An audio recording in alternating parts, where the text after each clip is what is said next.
চাঁদপুরে বেড়েছে শীতের তীব্রতা, আর এই তীব্রতা বাড়ার সাথে সাথে অনেক অসহায় মানুষের কিন্তু কষ্ট বেড়েছে।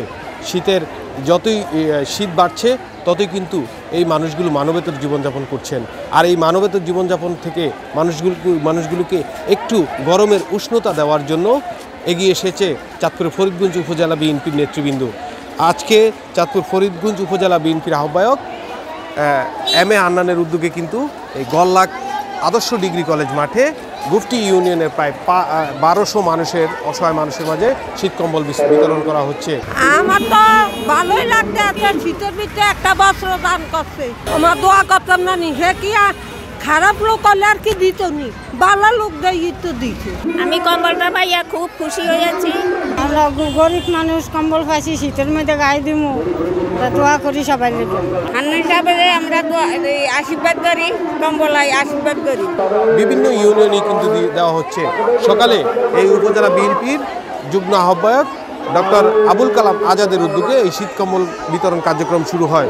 আলহাজ এম এ হান্নান সাহেব বিতরণকালে কিন্তু উপস্থিত হতে পারেনি, কিন্তু তার পক্ষ থেকে বিএনপির যারা নেতৃবৃন্দ রয়েছেন তারা কিন্তু এই মানুষগুলোর হাতে এই কম্বলগুলো তুলে দিচ্ছেন।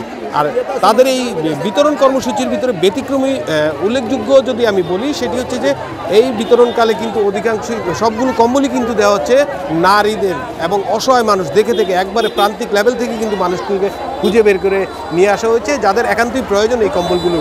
এবং বিএনপির যারা তৃণমূল নেতৃবৃন্দ রয়েছেন তারা কিন্তু বিভিন্ন জনের বাড়িতে গিয়ে কাদের এই জিনিসটির প্রয়োজন শুধুমাত্র তাদেরকেই এখানে নিয়ে এসেছেন।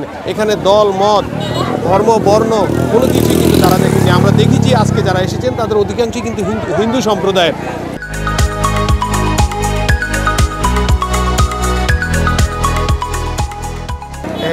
শুধু হিন্দু নয়, অন্যান্য ধর্মাবলম্বী যারা রয়েছেন তারাও কিন্তু এখান থেকে কম্বল সংগ্রহ করেছেন। তবে ব্যতিক্রম সবচেয়ে বেশি ভালো বিষয় যেটি মনে হয়েছে, এখানে কিন্তু কোনো পুরুষদেরকে কম্বল দেওয়া হয়নি। সেক্ষেত্রে কিন্তু মহিলারা যারা একেবারে অসহায় অবস্থায় আছেন তারাই পেয়েছেন। যদি পুরুষরা যদি এখানে থাকতো সেক্ষেত্রে কিন্তু আরও বেশি হয়তো বা একটু হট্টগোল হওয়ার পরিবেশ তৈরি হয়। শুধুমাত্র মহিলাদের দেওয়ার কারণে সেই পরিবেশটি এখন পর্যন্ত সৃষ্টি হয়েছে। এবং ডক্টর আবুল কালাম আজাদ নিজে উপস্থিত থেকে এক এক করে মানুষের হাতে কিন্তু এই কম্বলগুলো তুলে দিচ্ছেন। ফরিদগঞ্জে যে কম্বল বিতরণ, এটা শুধুমাত্র এই বছর না, আমরা গত এক যুগের বেশি সময় ধরে আলহাজ এম এ হান্নান সাহেবের পক্ষ থেকে শীতার্ত মানুষদের মাঝে আমরা কম্বল বিতরণ করে আসছি। আলহাজ এম এ হান্নান সাহেবের পক্ষ থেকে আমরা ঈদের সময় ওনার শুভেচ্ছা এবং কৃষকদের মাঝে কীটনাশক সার সহকারে কৃষি যন্ত্রের বিতরণ করে আসছি। এবার যেহেতু আমাদের পূর্ব থেকে আবহাওয়াবিদরা বলতেছেন যে শীতের প্রভাব বাড়বে এবং শীত অলরেডি অনেক বেশি পড়তেছে, তো সেই আলোকে আলহাজ এম এ হান্নান সাহেব ওনার পক্ষ থেকে ওনার ফাউন্ডেশনের পক্ষ থেকে পুরো ফরিদগঞ্জের 15টি ইউনিয়ন এবং একটি পৌরসভায় প্রায় 20,000 কম্বল উনি বিতরণ করতেছেন। তার এই ধারাবাহিকতায় আজকে আমরা 5 নং ইউনিয়নে আমাদের সকল মা বোনদের মাঝে দল ও মত নির্বিশেষে হিন্দু বৌদ্ধ খ্রিস্টান সকল পর্যায়ের মানুষের কাছে মা বোনদের কাছে আমরা আমাদের এই কম্বল বিতরণ করতেছি।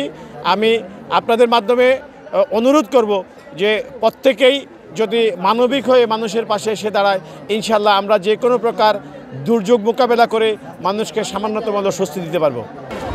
তারা আমাদেরকে জানিয়েছেন সামনে উপজেলা বিএনপির পক্ষ থেকে এবং আলহাজ এম এ হান্নানের পক্ষ থেকে যারা যত অসহায় মানুষ রয়েছেন তাদের পাশে দাঁড়াবে উপজেলা বিএনপির নেতৃবৃন্দ। এছাড়াও সকল কার্যক্রমেই কিন্তু তারা পাশে থাকবেন বলে তিনি এবং তার যে নেতাকর্মী রয়েছেন তারা আমাদেরকে অবগত করেছেন। এছাড়াও কিন্তু তারা অতীতেও কিন্তু এই ধরনের মানবিক কার্যক্রম পরিচালনা করছেন।